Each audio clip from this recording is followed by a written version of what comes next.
한번 생각해 보겠습니다. 블론댕이라는 사람이 있었습니다. 이 사람은 외국 사람입니다. 그래서 이 사람의 직업이 뭐냐면 줄타기 하는 사람입니다. 그래서 우리도 예전에 이런 게 많았잖아요. 그래서 동네마다 아마 이런 고개단들이 와서 그죠? 풍악을 울리고 줄도 타고 또 여러 가지 공연을 펼치는 그러한 시대를 우리가 불과 오래지 않게 보냈습니다. 자, 이 블론댕이라는 사람이 줄타기를 하는데요. 이 사람의 특징이 뭐냐면 정말 위험한 곳에서 그 외줄에 서서 묘기를 고개를 펼치는 것이 이 사람의 가장 큰 특징이었습니다. 그래서 사람들이 야 어떻게 저렇게 줄을 잘 탈 수 있는가, 저렇게 외줄에서 그렇게 고개를 잘 펼칠 수 있는가라고 굉장히 그 사람의 하는 행동을 보면서 공연을 보면서 감동을 많이 받았습니다.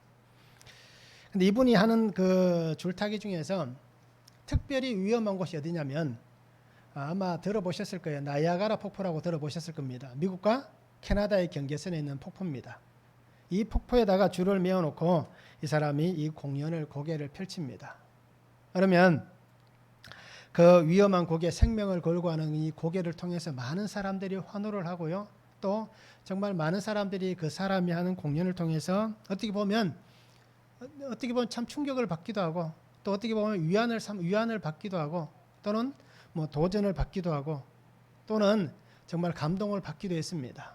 그래서 하루는 이분이 이 공연을 마치고 나서 그 자기를 환호하는 무리들 속으로 내려오면서 사람들에게 이렇게 어떻게 보면 공연을 잘 했다. 그리고 함께 이렇게 어떻습니까? 환호하고 그렇게 즐거움을 나누면서 이분이 한 소년이 보이길래 아이가 보이길래 이렇게 얘기합니다. 너는 내가 어깨 위에 사람을 얹고 이 줄을 건널 수 있다라고 생각하느냐라고 물어봤습니다. 어른들한테 물어본 게 아니라 아이한테 물어봤습니다. 그러니까 이 소년이 뭐라고 대답했겠습니까? 할 수 있다고 합니다. 물론입니다. 당연히 합니다. 확신에 차서 그렇게 얘기를 했습니다. 그러니까 이 블론댕이나 사람이 뭐라고 했겠습니까? 소년에게 그러면 지금 내 어깨 위에 올라와서 함께 이 줄을 건너가자 라고 하면서 아이의 손을 잡습니다. 그럼 이 아이가 어떻게 해야 될까요? 당연히 확신한다고 얘기했으니까 그 손을 잡고 줄을 타러 가야 되는데 이제 손을 뿌리치면서 겁에 질려서 도망을 갑니다. 자, 이렇듯 사람들은 자기와 상관이 없다라고 여기면 너그럽게 얘기를 하고 그리고 잘 받아줍니다. 그래서 우리도 얘기를 하다 보면 나와 직접적인 연관이 없으면 그저 포용을 하고 잘 이해해 줍니다. 그런데 막상 그 문제가 자기의 문제가 되면 어떻게 할까요? 아마 우리도 이 소년과 똑같이 행동할 겁니다. 그죠? 그 사람이 고개를 정말 잘하고 한 번도 이 줄타기를 해서 실패한 적이 없다라고 여기지만 내가 그 사람의 어깨 위에 올라가서 이 줄을 걷는다는 것 이건 상상하기도 힘든 겁니다. 남자분들은 군대 가면 유격을 할 때 보면 외줄타기라는 게 있습니다. 그런데 그 외줄타기 거리가 그렇게 안 멉니다. 줄 위에 엎드려서 이렇게 줄을 당기면서 위에서 이렇게 가는데요. 대부분이 한 3분의 1쯤 가면은 다 뒤집어집니다. 위에 있던 몸이 줄 아래로 내려갑니다. 그래서 그걸 보고 통닭이 되었다라고 얘기를 합니다. 자, 그런 경험들이 있으면 어떻습니까? 쉽게 이 외줄에 서서 가는 건 어렵습니다. 요즘 또 가끔씩 이런 SNS라든지 여러 가지 매체를 보면 절벽 위에 줄을 설치해 놓고 긴 장대를 들고 중심을 잡으면서 건너갔다 온 사람이 있다라는 것들을 봅니다. 그리고 세계 신기록을 수립했다 그렇게 보기도 합니다. 그런데 그런 문제가 막상 이 소년같이 자기에게 당하게 되면 우리는 말과 행동이 다른 것을 볼 수 있습니다. 자, 이렇듯 오늘 우리 성도님들은 나의 믿음은 어떻습니까? 내 믿음과 내가 보여주고 있는 삶의 행동은 일치합니까? 아니면 다릅니까? 한번 생각해 보시기 바랍니다. 저는 6대 4인 것 같습니다. 그래서 일치하지 않는 게 6인 것 같고요. 일치하는 게 많이 줘서 6대 4입니다. 아마 우리가 이걸 한번 생각해 보시면 뭐 9대 1이신 분도 있고요. 아니면 10대 빵인 분도 있을 것이고, 그죠? 아니면 5대 5이신 분도 있고, 점점 더 일치하는 그렇게 또 숫자가 늘어나시는 분도 있을 거예요. 자, 우리가 그리스도인으로 살아가면서 내가 살아가는 삶의 모습이라든지 또 내가 말하는 언어라든지 이러한 모든 것들을 하나님 앞에서 일치하는 그러한 삶을 우리가 살았으면 좋겠습니다. 저도 그렇게 잘 살지는 못하지만 이렇게 살아가려고 그렇게 발버둥을 치는 것 같습니다. 그래서 매일 말씀을 묵상하면서 그렇게 발버둥을 치는 것 같아요. 그래서 우리 성도님들도 그렇게 매일 말씀을 묵상하시면서 우리가 하나님 앞에 갔을 때에 그래도 뭔가 할 얘기는 있어야 안 되겠습니까? 그죠? 하나님, 그래도 제가 그렇게 살려고 노력은 했지 않습니까? 그렇게 하나님 말씀대로 살려고 발버둥을 쳤지 않습니까? 라고라도 할 수 있는, 그죠? 그런 우리의 삶과 신앙이 되면 좋을 것 같습니다. 말씀을 한번 보시기 바랍니다. 베드로는 얘기합니다. 연단하려고는 불시험을 이상히 여기지 말라라고 얘기합니다. 그러면서 그리스도의 고난에 참여함으로 즐거워하고 기뻐하라라고 말씀합니다. 그리스도인으로 고난을 받으면 부끄러워하지 말고 하나님께 영광을 돌리라라고 그렇게 말씀하고 있습니다. 그러면서 하나님의 뜻대로 고난을 받는 자는 하나님께 의탁하라라고 그렇게 말씀해 주고 있습니다. 그래서 오늘 우리가 그리스도의 고난이라는 제목으로 말씀을 볼 텐데요. 첫 번째는 즐거워하고 기뻐하라라고 얘기합니다. 즉 다르게 얘기하면 환경에 순종하라라고 말씀합니다. 12절에서 14절입니다. 사랑하는 자들아, 너희를 연단하려고 오는 불시험을 이상한 일 당하는 것 같이 이상히 여기지 말고 오히려 너희가 그리스도의 고난에 참여하는 것으로 즐거워하라. 이는 그의 영광을 나타내실 때에 너희를 즐거워하고 기뻐하게 하려 함이라. 너희가 그리스도의 이름으로 치욕을 당하면 복이 있는 자로다. 영광의 영 곧 하나님의 영이 너희 위에 계심이라 말씀합니다. 베드로는 성도들이 어떻습니까? 이 시험을 당할 수 있다라고 얘기합니다. 그런데 이 시험이 어떤 시험이다라고 얘기합니까? 유혹의 시험이다라고 말씀하는 게 아니라 성도를 연단하기 위한 시험, 우리의 신앙을 더 하나님 앞에서 견고하고 강력한 그리스도의 군사가 되게 하기 위한 이 연단의 불시험이 있을 것이다 라고 말씀합니다.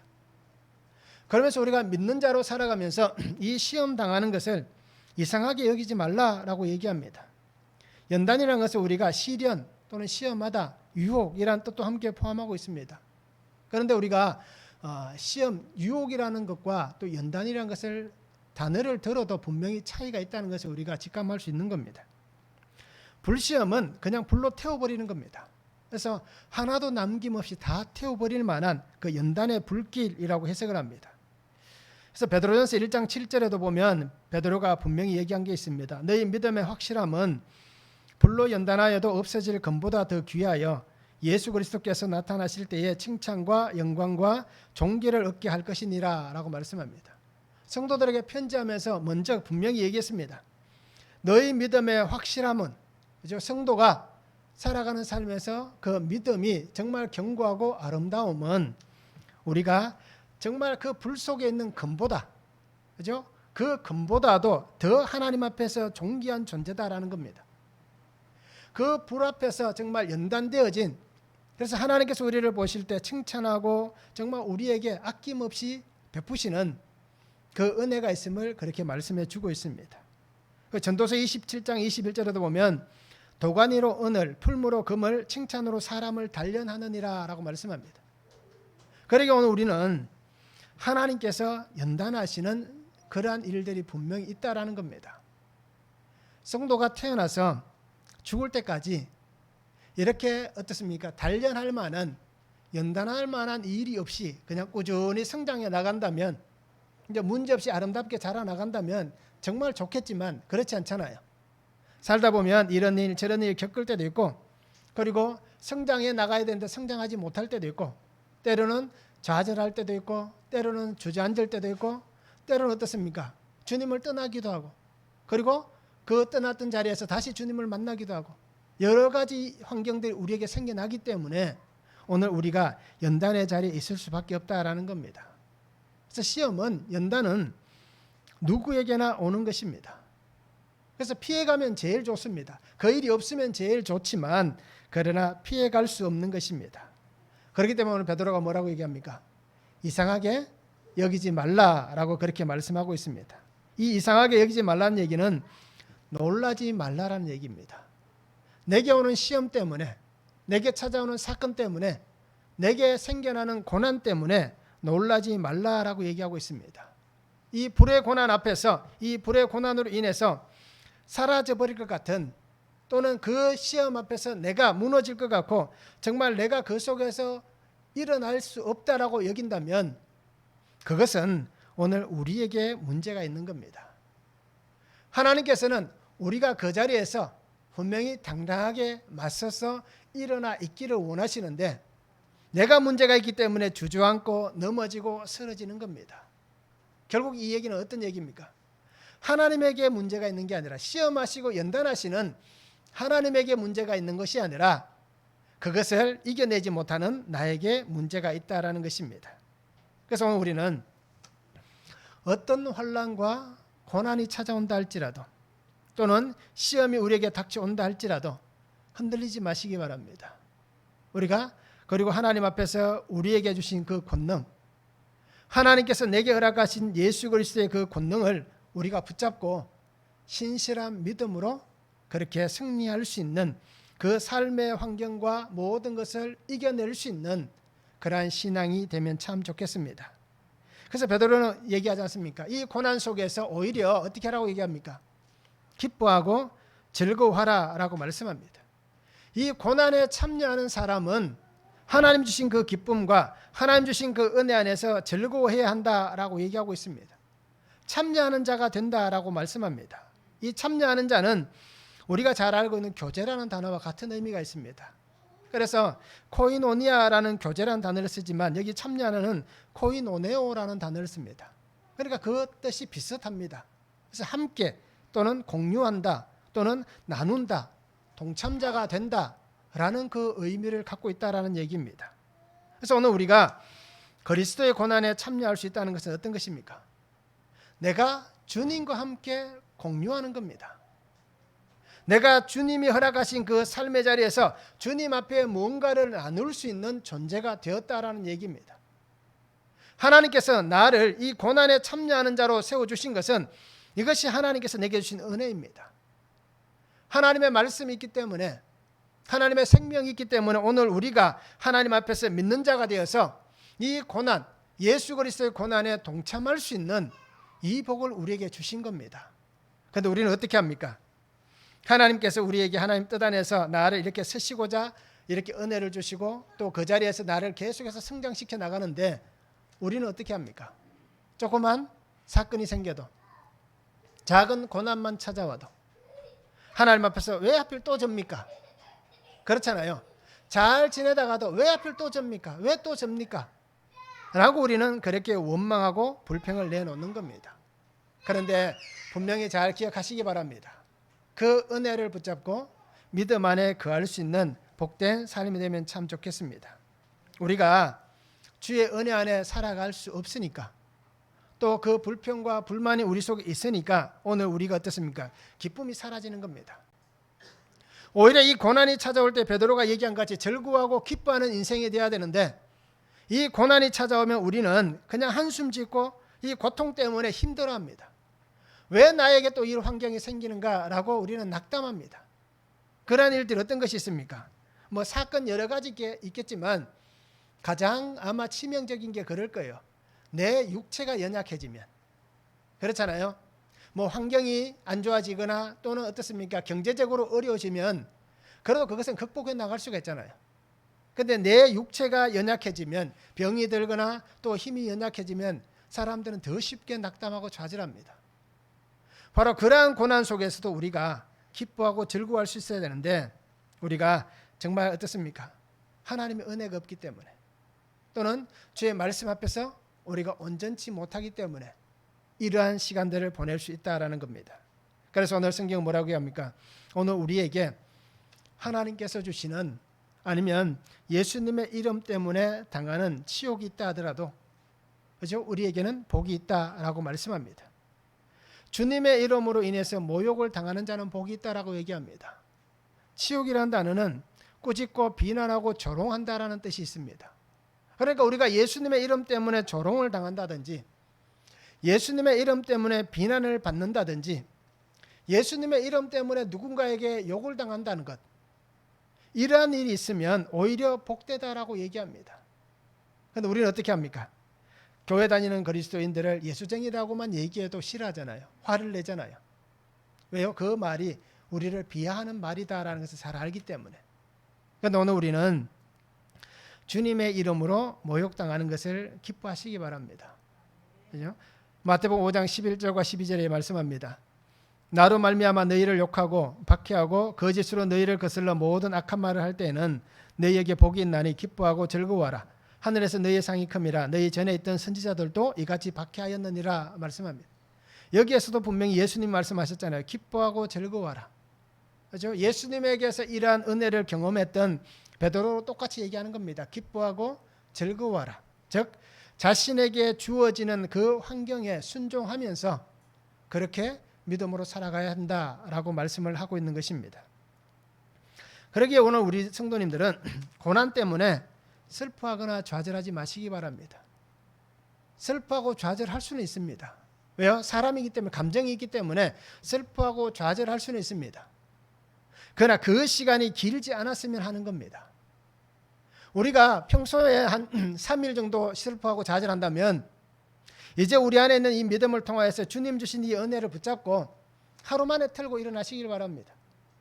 그 시간이 예전과는 정말 차별이 있는, 예전의 나의 모습이라면 도저히 상상할 수 없을 만큼 그렇게 이 고난 때문에 슬퍼하지 마시기 바랍니다.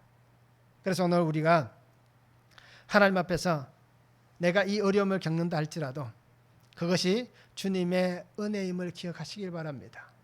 그래서 하나님께서 내게 주신 이 은혜를 붙잡고 받아들이시고, 그죠? 내가 겪는 이 고난을 받으시기 바랍니다. 그냥 그대로 받으시기 바랍니다. 버릴 것이 하나도 없습니다. 그리고 왜 이런 고난이 찾아오는가라고 우리가 자세히 들여다보시기 바랍니다. 매일 말씀을 보시면서 묵상해 보면 내가 그렇게 살았기 때문에 그런 고난이 오는 겁니다. 내가 그런 삶을 살아오면서 어떻게 보면 그 속에 예수님이 아닌 다른 것을 붙잡았기 때문에 오늘 나에게 사건이 생겨나는 것이고 고난이 찾아오는 것입니다. 그러기에 우리가 이 삶 속에서 오직 주님께서 내게 주신 것이라면 묵묵히 견뎌내시기 바랍니다. 그러면 인내하고 그 자리를 지켜나가면 하나님께서 우리를 이기게 해주실 겁니다. 그래서 오늘 베드로가 얘기한 것이 불시험, 이 환경, 이 고난의 환경을 믿음 안에 순종할 수 있기를 원합니다. 그리고 이 순종함을 통하여서 하나님의 뜻이 온전해지는 그 능력의 삶을 우리가 함께 살아갈 수 있기를 원합니다. 그래서 오늘도 내게 말씀하시는 이 말씀을 붙잡고, 그렇죠? 우리가 웃을 수 있는 그런 성도의 삶이 되면 참 좋겠습니다. 말씀을 한번 적용해 보시기 바랍니다. 감당할 수 없는 불시험 속에서 우리가 있을 수 있습니다. 나를 연단하시는 이 하나님의 때가 분명히 있을 수 있습니다. 그럼 나는 그때에 정말 그것 하나님의 그 은혜를 붙잡고 잘 인내하고 순종하고 있는지, 그렇죠? 나는 인내하고 순종하고 있는지 말씀을 한번 적용해 보시기 바랍니다. 아니면 여전히 예전과 같이 화를 내고 짜증을 내고 하나님을 원망하고 또 자기뿐 아니라 함께 있는 가족들, 그렇죠? 공동체에 함께 속해 있는 성도들, 모든 사람들을 어떻습니까? 함께 힘들게 만드는, 나는 그런 모습으로 살고 있지는 않는지 우리가 말씀을 한번 적용해 보면 참 좋겠습니다. 내가 받는 고난은 당연히 있어야 할 것이라고 인정할 수 있습니까? 내가 겪고 있는 사건들, 지금 내게 일어나는 여러 가지 일들, 이것은 내가 당연히 받아야 될 것이다. 이것은 당연히 있어야 될 것이다. 왜 이것이 당연히 있어야 되는가? 주님께서 나를 구원하시기 위한, 구원의 은혜 안에 나를 세우기 위해서 당연히 있어야 할 것이라고 내가 인정되는지 묵상해 보시기 바랍니다. 그러면 정말 고난이 축복이 된다는 것을 믿을 수가 있는지 우리가 한번 적용해 보기를 원합니다. 두 번째는 고난을 부끄러워하지 말라라고 말씀합니다. 15절에서 16절입니다. 너희 중에 누구든지 살인이나 도둑질이나 악행이나 남의 일을 간섭하는 자로 고난을 받지 말려니와 만일 그리스도인으로 고난을 받으면 부끄러워하지 말고 도리어 그 이름으로 하나님께 영광을 돌리라 말씀합니다. 베드로는 성도가 살아가는 삶에 고난이 있다라고 얘기합니다. 고난은 누구나 다 있습니다. 그런데 그 고난이 어떤 고난이냐가 중요합니다. 내가 당하고 있는 이 고난이 어떤 고난이냐? 이 고난이 내 죄로 인한 고난이냐? 아니면 우리가 죄라고 인정하기 그러면 내 삶의 살아온 모습 때문에 이러한 고난이 있느냐? 아니면 예수님 때문에 당하는 고난이냐? 내가 믿고 있는 하나님, 그 하나님을 믿는 믿음 때문에 내가 정말 이 고난을 당하고 있다라고 여기는 그 고난인지 우리가 한번 볼 수 있기를 원합니다.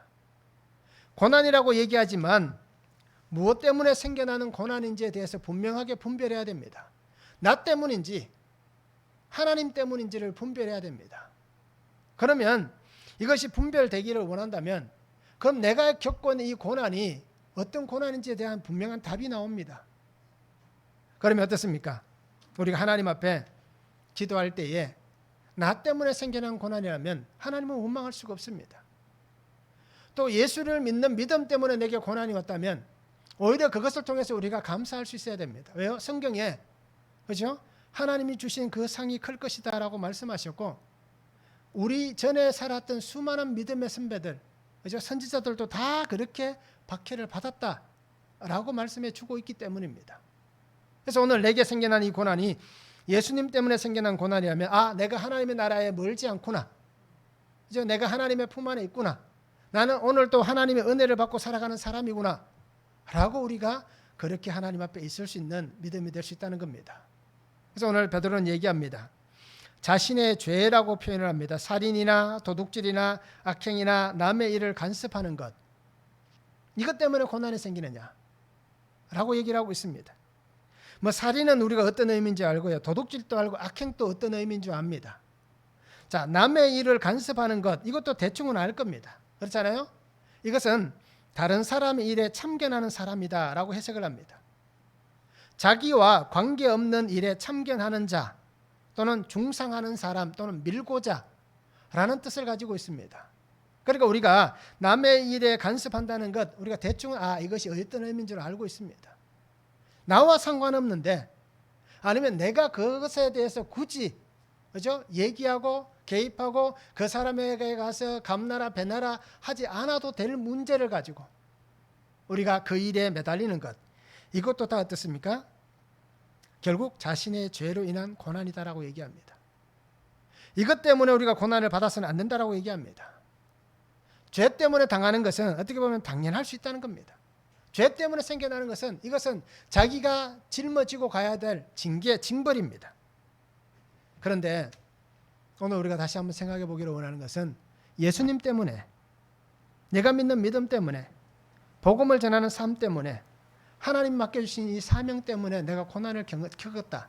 또는 지금 또 여전히 이 고난의 길을 걸어가고 있다. 라면 우리가 주님 앞에서 어떻게 우리의 모습이 서야 할지를 한번 보시기 바랍니다. 오늘 우리는 아마 이런 삶을 많이 살아왔을 거예요. 그렇죠? 내가 그 고난에 어떻게 보면 가해자가 될 수도 있었을 거고요. 또는 내가 이 고난의 피해자일 수도 있었습니다. 그리고 오늘 우리가 가해자였던 피해자였던 다시 한번 보기를 원하는 것은 내가 피해자이기 때문에 억울합니다라고 얘기할 필요가 없다라고 얘기했잖아요. 왜 내가 피해자가 됐고 그 사람이 가해자가 될 수밖에 없었는가에 대한 것도 우리가 보아야 하는 겁니다. 요셉이 평생을 자기는 피해자라고 얘기했지만 그런데 형들 앞에서 자기도 어떻습니까? 울며 자기가 살아왔던 삶을 고백하고 내가 오히려 아버지의 사랑을 독차지하면서 형님들에게 가해했던 가해자였습니다라고 고백했던 것과 똑같이 오늘 내가 피해자인 줄 알았는데 하나님께서 나의 구원 때문에 그죠? 그렇게 행하셨다면 오히려 내가 또 가해자일 수 있는 겁니다. 그리고 오늘 우리 성도님들이 하나님 앞에서 우리가 살아왔던 삶을 돌아보시면서 정말 내게 있는 이 고난이 어떤 고난인지를 분명하게 볼 수 있기를 원합니다. 그러면서 이 고난으로 인해서 하나님께서 내게 주실 그 은혜, 영광을 우리가 한번 볼 수 있는 삶이 되면 좋겠습니다. 그래서 우리가 베드로전서 2장 19절 20절 말씀을 참 잘 알고 좋아하는 말씀일 겁니다. 부당하게 고난을 받아도 하나님을 생각함으로 슬픔을 참으면 이런 아름다우나 죄가 있어 매를 맞고 참으면 무슨 칭찬이 있으리요. 그러나 선을 행함으로 고난을 받고 참으면 이는 하나님 앞에 아름다우니라 라고 말씀합니다. 그래서 우리가 성도들이 아마 많이들 나누는 그 대화 중에 아마 이 성경 구절에서 이 말씀만 아마 많이들 얘기할 거예요. 예전 성경 보면 애매하게 고난을 받으면이라고 얘기합니다. 그죠? 부당하게 고난을 받아도 라고 얘기합니다. 그런데 이 부당하게라는 말을 우리가 참 좋아하면서 늘 어디에든지 갖다 붙입니다. 그런데 베드로가 얘기하는 게 어떤 의미입니까?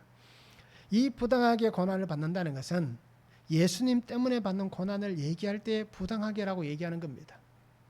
살인이나 도둑질이나 악행이나 그저 남의 일을 간섭하는 것, 이것 외에도 베드로가 수많은 것들을 얘기할 수 있지만 특별히 이것만 얘기한 이유도 있을 겁니다. 그러면서 자기의 죄 때문에 그 죄로 인해서 고난을 받으면서 내가 부당하게, 그죠? 내가 이것 때문에 부당합니다 라고 얘기하는 것은 분명히 잘못이다라고 우리에게 말씀해 주고 있는 것입니다. 그러니까 오늘 우리가 주님 안에서 정말 살아가는 삶에 이 고난이 생겨날 때에 정말 주 은혜 안에 바르게 쓸 수 있는 삶이 되면 좋겠습니다. 그래서 베드로는 또 한 가지 더 얘기합니다. 그리스도인으로 고난을 받으면 부끄러워하지 말라라고 얘기합니다. 그리스도인으로 살아가면서 부끄러워하지 말라라고 얘기합니다. 성도들이 부끄러워하는 이유가 있습니다. 왜 부끄러워할까요? 내가 예수 믿는 것을 잘 드러내지 못하는 이유가 있습니다. 그 이유가 부끄럽기 때문입니다. 왜 그럴까요? 아마 다 그렇게 경험해 보셨을 거예요. 저도 그렇게 경험을 했고, 내가 예수님을 믿는 믿음의 삶을 우리 표현으로 그렇게 표현할 수 있습니다. 제대로 살지 못하니까. 그렇죠? 그래서 우리가 그렇게 아마 질문들을 가끔씩 할 때가 있잖아요. 죽으면 천국 가는 건 믿습니까? 라고 어떻게 대답합니까? 예, 믿습니다라고 얘기해요. 나 천국 갈 수 있다라고 얘기합니다. 그런데 또 한 가지 그 다음에 나온 질문이 뭡니까? 지금 죽어도 천국 갈 수 있습니까? 라고 질문하면 어떻게 대답합니까? 지금은 못 간다라고 얘기합니다. 왜 그럴까요? 그러니까 우리가 어떻습니까? 정말 하나님 주신 구원의 믿음과 실천의 믿음이 짬뽕이 돼서 혼돈이 일어나니까 그렇게 얘기하는 겁니다. 왜 내가 지금 죽어오면 천국 못 간다라고 얘기하냐면 내가 살고 있는 삶을 이렇게 살아가는데 내가 삶이 이 모양인데 구원을 받을 수 있을까? 실천의 믿음 때문에 이렇게 혼동하는 겁니다. 자, 이렇듯 우리가 부끄러워한 이유는 구원의 믿음 때문에 부끄러운 게 아니라 내가 살아가면서 실천하는, 그죠? 이 믿음 때문에 부끄러워하는 겁니다.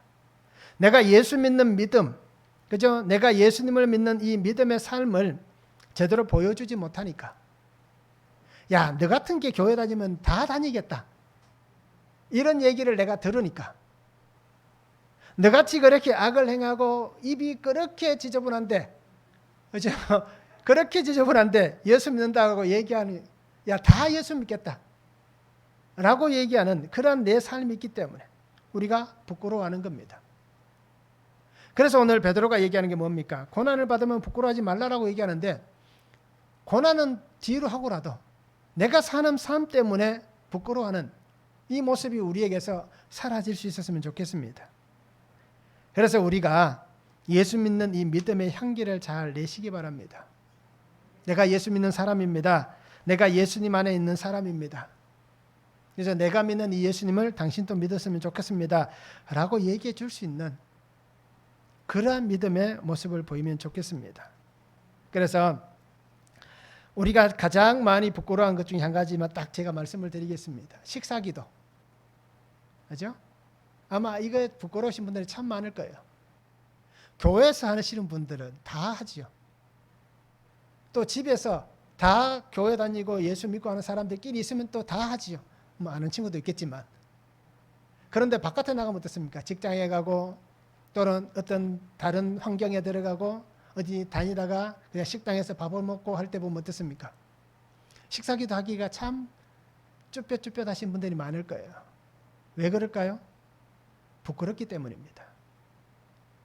저 사람, 그 사람들 신경도 안 쓰는데, 내가 기도하든 말든 신경도 안 쓰는데, 내가 신앙인으로서 하나님 앞에서 바르게 살지 못하니까, 이 가장 간단하고 쉬운 것조차도 우리가 하지 못하면서, 그러니까 우리가 어떻습니까? 하나님 앞에서 우리의 신앙과 삶을 잘 살아갔으면 좋겠습니다. 그래서 베드로가 얘기하는 것은 고난을 당해도 부끄러워하지 말라고 얘기하는데, 내가 예수님 때문에 이 고난을 당합니다 라고 당당하게 외치고 선포하는 삶이 되라고 우리에게 이렇게 말씀하고 있는데, 우리가 정말 믿음 안에서 주님 내게 주신 이 은혜를 잊지 말기를 바랍니다.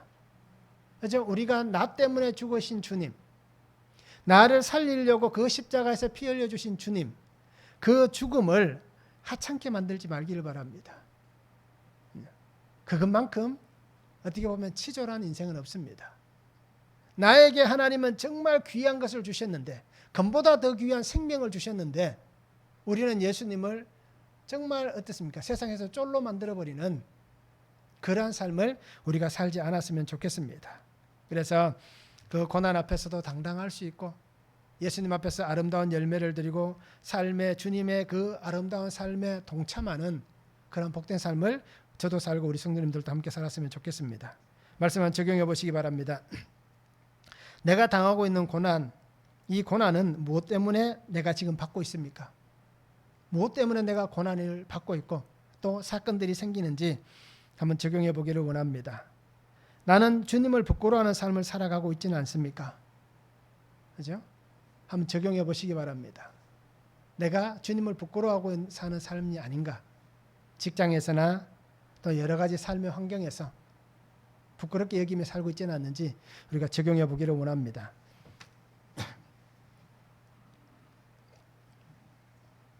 세 번째는 하나님께 맡기라라고 말씀합니다. 17절에서 19절입니다. 하나님의 집에서 심판을 시작하실 때가 되었나니 만일 우리에게 문제하면 하나님의 복음을 순종하지 아니하는 자들의 그 마지막은 어떠하며 또 의인이 겨우 구원을 받으면 경건하지 아니하는 자와 죄인은 어디에 쓰리요. 그러므로 하나님의 뜻대로 고난을 받는 자들은 또한 선을 행하는 가운데에 그 영혼을 미쁘신 창조주께 의탁할지어다 말씀하고 있습니다. 하나님은 하나님의 집인 교회, 또 성도들, 또 복음을 순종하지 않는 사람들 모두를 동일하게 심판하시는 분이십니다. 하나님의 사람이라고 해서 특별한 어떤 그러한 혜택을 주지 않습니다. 똑같이 심판 앞에 섭니다. 그런데 한 가지 혜택이 어떤 혜택입니까? 어린 양의 보혈의 그 공로를 우리가 덧입게 되는 겁니다. 처음부터 피해가는 것은 없습니다. 똑같이 그 심판의 자리에 섰다가, 그죠? 우리는 주의 보혈의 공로로 인해서 어린 양이신 예수님의 그 희생으로 인해서 예수님을 믿는 내가 하나님의 은혜 안에 생명으로 옮겨질 뿐이지 모두가 심판 앞에 서게 되는 것입니다. 심판은 누구도 피해갈 수 없는 하나님의 마침표입니다. 모든 것을 마치시는 그 하나님의 마침표입니다. 믿음을 가진 성도가 심판에서 겨우 구원받는 삶이라면, 그죠? 내가 오늘 겨우 구원받는 그러한 삶을 허덕이고 살아간다면 믿지 않는 사람들은 오늘 베드로가 얘기합니다. 어떻게 구원을 받을 수 있느냐? 오늘 내가 가정에서 우리 집에서 예수님을 오랫동안 믿었는데 내 믿음이 우리 가정에서 보여질 때에 야 그렇게 교회 다니고 예수 믿어갖고 구원이 있겠느냐? 그래 예수 믿을 바에 아예 믿지 마라 라고 얘기를 들을 만한 나라면 과연 나로 인해서 우리 가정에 구원이 있겠느냐? 그런 나로 인해서 나의 직장과 내가 속해 있는 환경이라는 그 울타리 안에서 과연 나로 인해서 하나님께서 구원의 손길을 펼칠 만한 그러한 일들이 일어날 수 있겠느냐라는 겁니다. 나도 겨우 구원받기 위해서 허덕이는데 과연 그들이 나의 삶의 모습을 통해서 구원이라는 그 하나님의 은혜 안에 들어올 수 있겠냐라는 것입니다. 어떻습니까? 우리는 어떤 위치에 있습니까? 오히려 내가 살아가는 삶 때문에 그 사람들에게 도리어 하나님에게서 멀어지게 만드는 그러한 내 모습은 아닌지 우리가 한번 볼 수 있었으면 좋겠습니다. 고난은 하나님께서 허락하신 연단의 자리다라고 말씀을 드렸습니다. 이 연단을 통해서 연약한 자가 더욱 단단하고 강한 믿음의 사람이 됩니다. 처음부터 99.9%의 검은 없잖아요. 100%가 될 수 없다는 것도 우리가 잘 압니다. 그러나 그 불순물이 없는 24K가 될 때까지 어떤 일을 겪어야 됩니까? 그 불 속에서 끊임없이 태워져야만, 연난이 되어야만 그래도 100%에 가까운 그 순결한 검으로 되어가는 겁니다. 이와 같이 우리가 이 고난이라는 불 속에서 정말 내게 있는 이 죄의 불순물들, 내 삶의 불순물들, 내 생각과 내가 걸어가고 계획하는 삶의 모든 불순물들이 태워지고 사라져야만 우리가 하나님 앞에 아름답게 세워질 수가 있는 겁니다. 그래서 오늘 우리에게 분명히 얘기합니다. 그러면 어떻게 해야 되겠습니까? 나는 그렇게 살기가 너무 힘들고 어려운데 그러면 하나님 나는 어떻게 해야 되겠습니까? 나는 아무리 기도하고 아무리 말씀을 보아도 정말 그렇게 예배를 드려도 정말 내 속에 있는 죄가 씻겨지지 않고 태워지지도 않고 내가 이 죄의 허물을 늘 가지고 살아가고 개가 토한 것을 또 반복해서 먹듯이 어제 분명히 하나님 내가 잘못했습니다라고 회개하고 하나님 앞에 눈물을 흘렸는데 오늘 또 똑같은 문제로 넘어지고 쓰러지는 이런 나의 모습을 하나님 어떻게 해야 되겠습니까? 나는 그러면 여기에서 사라질 인생입니까? 정말 나는 구원에서 멀어지는 그런 인생입니까? 라고 우리가 한탄할 수 있을 겁니다. 그럼 하나님 나는 어떻게 해야 될까요? 라고 우리가 외칠 수 있습니다. 그때에 오늘 성경은 간단하게 답을 합니다. 하나님께 의탁하라라고 얘기합니다. 창조주께 맡기라라고 얘기합니다. 신약에서 창조주라는 단어가 여기 나옵니다. 조물주라는 단어입니다. 그래서 오늘 우리에게 이 한 번, 그죠? 조물주라는 단어를 베드로가 쓰면서 하나님, 창세기 1장에 나왔던 그 하나님, 우리를 만드시고 우리를 구원하시고 우리에게 생명으로 역사하시는 그 창조주 하나님, 그 하나님께 맡기라라고 얘기하고 있습니다. 왜 베드로가 이렇게 창조주라는 단어를 쓸까요? 그것은 직접 하나님을 경험했기 때문입니다. 변화산에서 하나님의 음성을 들으면서 하나님을 경험했기 때문에 이 하나님의 이름을 쓸 수가 있는 겁니다. 그러면서 하나님께 의탁하라. 자기도 그랬잖아요. 예수님을 모른다라고 3번이나 부인하면서 저주했던 사람. 그렇게 하나님께서 자신에게 큰 사명을 주셨음에도 그것을 헌시삭같이 던져버렸던 사람. 그러면서도 그가 그 고난과 그 두려움의 자리에서 어떻게 했습니까? 하나님께 맡겼기 때문에, 하나님께 의탁했기 때문에 그가 이렇게 하나님 앞에서 살아갈 수가 있는 겁니다. 그래서 오늘 우리도 마찬가지입니다. 하나님 앞에 의탁하라라고 얘기해 의탁할지어다라는 단어는 하나님 앞에 놓으란 얘기입니다. 하나님께 증명하란 얘기입니다. 하나님께 맡기란 얘기입니다. 그래서 어떤 사람의 돌봄과 보호에 맡긴 나를, 다른 사람이 나를 돌보고 보호할 수 있도록 나를 맡기는 것. 그런데 그 사람이 누구냐? 바로 인간이 아니라 나를 만드신 하나님께 나를 보호해달라고 맡기는 것. 이것이 의탁하는 것이다라고 베드로는 얘기합니다. 그래서 오늘 우리가 분명히 하나님 앞에서 그렇게 맡길 수 있는 자가 되어야 됩니다. 하나님 나를 책임져 주십시오. 나를 보호하고 하나님 나를 돌봐달라고 우리가 맡길 수 있어야 됩니다. 하나님께 내 모든 것을 맡겨야만 하나님께서 책임져 주시는 겁니다. 여전히 내가 발버둥 치면서 내가 해결하겠습니다. 내가 이 문제를 끝까지 풀어가겠습니다. 내가 어떻게든 해보겠습니다. 라고 여기는 게 아니라 하나님, 나는 도저히 할 수 없습니다. 그러기에 하나님께서 이 문제를 해결해 주십시오. 라고 맡기는 우리의 삶이 되면 좋겠습니다. 고난이라는 삶의 환경에서 내가 할 수 있는 것은 없을 겁니다. 그러기에 우리가 하나님께서 역사하시는 그 은혜의 삶이 되려면 하나님께 맡기시기 바랍니다. 주님께 드리시기 바랍니다. 내 손으로 붙잡는 게 아니라 나의 손은 펴고 하나님의 손에 올려놓으면 하나님은 그때부터 하나님의 일을 시작해 주실 것입니다. 믿음의 사람이 살아가는 삶의 길은 주님께 맡기고 나는 그냥 묵묵히 인내하며 견디며 걸어가면 됩니다. 예수님이 말씀하셨잖아요. 그 가지가 어디 있어야 됩니까? 나는 가지잖아요. 가지가 어디 있어야 됩니까? 그냥 포도나무에 붙어 있기만 하면 나는 할 게 아무것도 없습니다. 그냥 잎이 나오게 하고, 그죠? 열매가 자라게 하고, 아름다운 결실을 맺게 하는 것은 나무가 하는 겁니다. 그러게 우리가 하나님 앞에 잘 붙어 있는 묵묵히 주님의 길을 끝까지 잘 걸어가는 성도가 되면 좋겠습니다. 그러기 위해서 우리가 매일 말씀을 붙잡는 겁니다. 매일 말씀을 읽는 겁니다. 그러니까 우리 성도님들이 하나님께서 내게 허락하신 이 은혜를 바라보며, 그죠? 주님만 바라보시기 바랍니다. 주만 바라볼지라. 찬양을 참 좋아들 하시잖아요.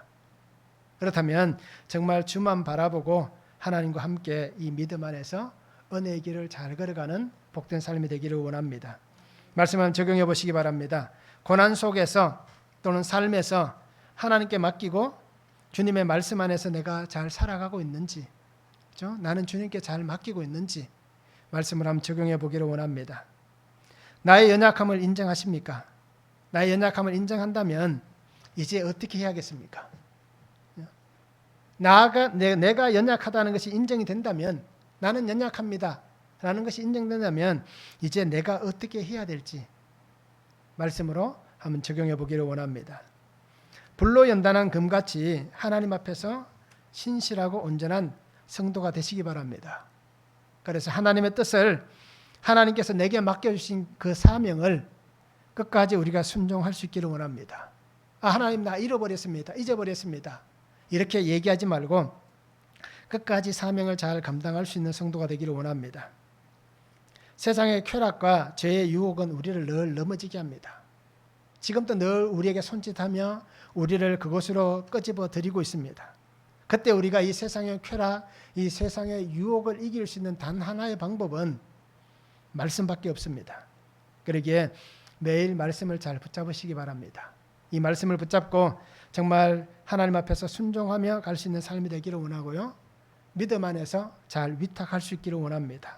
그래서 오늘도 하나님께서 내게 주신 삶이라고 해서 내가 원하는 대로 내 마음대로 사는 게 아니라 하나님의 인도하시는 곳으로 그렇게 믿음으로 잘 걸어갈 수 있는 삶이 되기를 원하고, 또 나의 삶이 순종함을 통하여서 하나님 앞에 영광을 올려드리는 그런 복된 성도가 되면 참 좋겠습니다. 그래서 오늘도 내게 허락하신 이 고난이 아니라 오히려 즐거움이고 행복이고 기쁨이 될 수 있는 그런 복된 삶을 우리가 함께 살아갈 수 있기를 주님의 이름으로 축원합니다. 기도하겠습니다.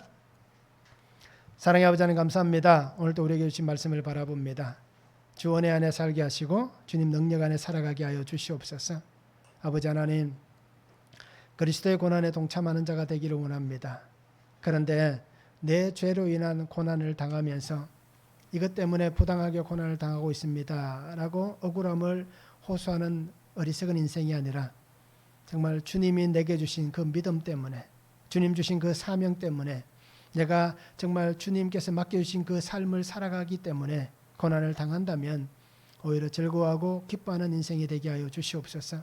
염려하고 걱정하고 낙담하는 인생이 아니라 하나님 안에서 감사함으로 영광을 올려드리는 그 삶을 살아가도록 주님 은혜를 다하여 주시옵소서. 오늘도 우리가 살아가는 모든 삶에 오직 주님이 동행하는 아름다운 삶이 되게 하시고, 또 나의 삶에 찾아와 주시고 역사해 주시는 주님으로 인하여서 아버지 하나님, 정말 하나님 앞에서 정말 복된, 정말 하나님께서 내게 주실 그 상을 기대하며 이 땅 가운데서 하나님의 능력으로 살아가는 삶이 되도록 주님 축복하여 주시옵소서. 감사를 드리며 예수님의 이름으로 기도하옵나이다. 아멘.